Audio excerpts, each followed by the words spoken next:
When it comes to zips, I put the pro in procrastination. I will literally find anything to do apart from putting a zip.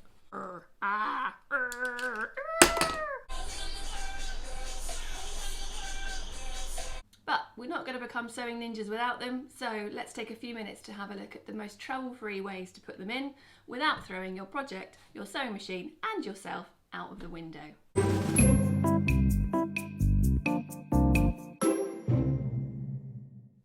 My utter distrust of zips began many years ago when, as a much less experienced sewist, I tried to put a 22-inch concealed zip in a Snow White costume that I was making, but at the time I didn't realise there was such a thing as a concealed zip foot. You can imagine the tangle that I got myself in. I got it in, but it wasn't pretty, but luckily it had a cape to cover it up.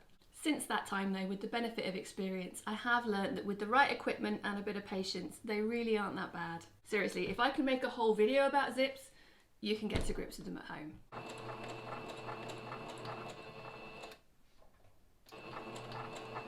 The first zip we're going to tackle is our centred dress zip. These types of zip have exposed metal teeth and you'll usually find them running down the centre back seam of a dress. If you delve around in the little box of accessories that came with your sewing machine, you will find one of these. This is a zipper foot and it has this sort of central spike which allows you to get really close to the metal edges of the teeth, which means that it's nice and secure once it's in there. With your centered zip, you're likely to have a neck facing to deal with, so first things first, sew your facing on, but don't sew into your seam allowance. Leave a little gap because that will then help you when it comes to finishing everything off at the end. This is the stage also to finish off your edges because you won't get another chance to do this once your zip's gone in. So using either your zigzag or your overlocker, finish off your seam allowance and also the edges of your facings. The next job is to sew up your seam, stopping at the point where your zip is going to start. Switch your machine to its longest setting and then baste up the section where the zip will be placed. Press your seam open and then lay your zip face down on the seam line with the puller upwards at the very top where it meets the facing. Pin down both sides and then I like to baste mine in by hand for an extra bit of security. At this point you do have a choice. What a lot of people will do is to start directly at the top of the zip, work their way down and eventually stop, move the puller out of the way and then carry on. I don't like doing it that way because I find it a little bit fiddly and sometimes you get a bit of a wiggly line as you come towards that puller. So what I tend to do is to start a couple of inches down, work my way down, across and back up to the same point on the opposite side, then switch the whole thing round in the machine and finish off going in the other direction. One of the benefits for me of doing it that way is that you can incorporate finishing your facings at the same time. Before you finish off that last couple of inches at the top of the zip, turn your facings in, get them nice and neat on the inside, pin them, maybe tack them if you want to, then sew the whole lot like a sandwich and you've done two jobs in one. Time now to change your foot for your zipper foot and make sure you reset your machine to its normal stitch length. You can see here that the zipper foot allows you to get really close to those metal teeth. Do be careful though because if you hit them you're going to break a needle. Once you reach the bottom and are clear of the metal stopper, lift your foot, pivot round and sew across the bottom. Make sure you use an even amount of stitches on each side of the centre seam. When you're clear of the metal teeth, turn around and you can sew your merry way back up to the point where you started. To finish off at the other end, unpick the top couple of inches of the seam line, pull your zip down with the puller facing downwards, then flip everything over, tuck the end of your zip tape under your facing and then fold the whole thing over to create a sandwich. Then you can just stick that under the machine in the opposite direction and you've got a nice neat edge. All that's left to do then is take out your basting stitches, carefully unpick your centre seam, et voila! Perfectly functioning zip. Didn't take long, very few expletives. The only little issue with mine is a bit of a thread splodge here because of my technique of going in one direction then the other and because I batch stitched both times. If you wanted to avoid that, what you could do is just pull your threads through to the reverse and tie them off instead. But on a project where your thread coordinates with the fabric, you probably wouldn't see it anyway, so just make life easy for yourself. Here's Jenny! The other very common type of zip we're going to look at today is our concealed zip. This one differs from the first one in that the teeth are completely hidden, which means the zip itself will be hidden within your garment.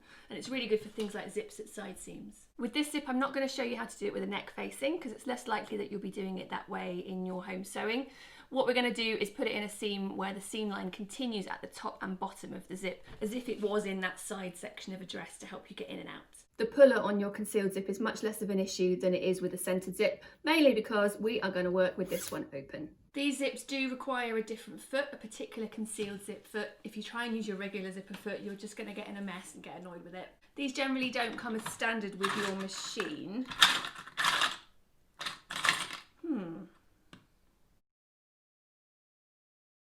I just realised that I haven't put a concealed zip in since I got my new machine, and I don't have a concealed zip foot for it. Luckily though, I have a very good friend with a fabric shop, so it is off to Like So Amazing. Woohoo! Got a socially distant handover. Yay! Lifesaver! Thank you! Just did a fabric shop drive-by. So, thanks to Like So Amazing, here we have our concealed zip foot. This isn't the one that's specific for my machine, but we think it's probably going to work. This type of foot has two grooves on the underside for the teeth to run into, and then a little hole which the needle goes through, so you can get super close to those teeth to make the zip totally invisible. So we'll be inserting our zip in between these two pieces of fabric and continuing the seam line at the top and the bottom. First things first, we want to finish off the edges of our seam allowance and then add a line of basting stitches to mark the seam line. Next we'll take one side of our zip and lay it with the metal teeth along that line you've just created and the tape pointing towards your finished edge.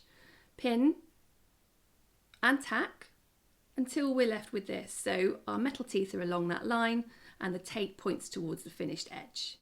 With the concealed zip foot, you can see these two little grooves either side of the central toe, and then there's a hole for your needle to go through.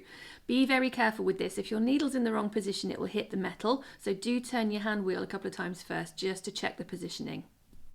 Then starting somewhere underneath the metal stopper at the top of the zip, nestle your teeth into your groove. Make sure that your needle isn't going to hit the teeth by using your hand wheel, and you can sew all the way down. It is like 100 degrees in here today. This is the part where my brain explodes a little bit. We've got one side sewn in perfectly, that's absolutely fine, but we've got to make sure we get the other side right. So I like to lay it out flat like this with the right sides of the fabric facing up, then fold under my seam allowance, butt it up against the zip. That way I know that I'm getting it all the right way around.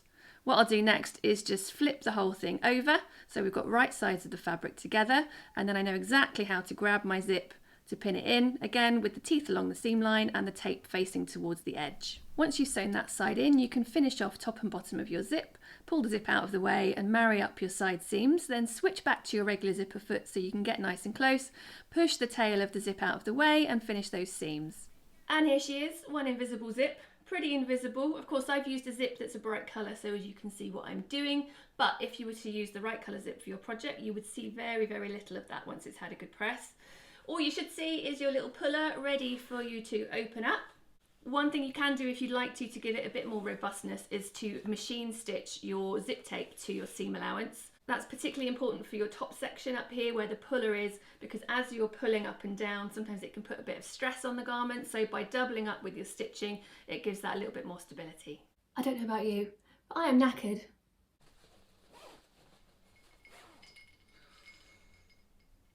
These are not our only options though. Never be afraid to put your zip in by hand. In fact, a lot of couture garments will have been done this way. It is still a very secure way to apply a zip, especially if you then follow up your hand stitching by machine stitching the zip tape to the inside of the seam allowance. I find it actually quite a meditative process. You can really get wrapped up in it and find yourself in the zone. And the result can be really nice. You can even use a contrasting thread so your little hand-picked stitches show through to make a nice detail. The other thing you could try is a fully exposed zip like this one in the main dress by Gather Kits. This is one of my favourite patterns to make. Great thing about an exposed zip is you pretty much just whack it on and stitch round it. It's so easy to do, not very time consuming at all, and I think it gives a really good result. That was my whistle-stop tour of the wonderful world of zips. Thank God it's the weekend. Hopefully though you're now feeling a bit more confident to get some zips into your projects and become a zip meister. If there's anything else you'd like to see me do an instructional video on, then do leave a comment down below. Hit subscribe while you're there, head over to my Instagram and get to grips with those zips. Cheers.